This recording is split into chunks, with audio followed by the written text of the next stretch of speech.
So I've got the Bose Ultra Open Earbuds, and I'll be showing you how to adjust the EQ settings, or basically how to use the equalizer.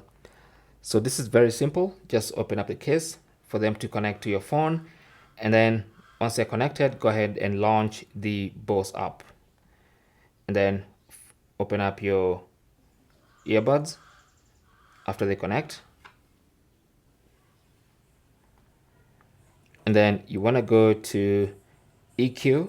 It's right there on the home page. Tap on that, and then you can choose from this preset EQ settings. So you have the bass boost EQ setting, you have a bass reducer EQ setting, you have the treble boost and treble reducer. So these are all preset. Now if you want to, you can just adjust this equalizer settings to exactly what you want. And then once you finish, you can now close, and that's going to be your EQ setting.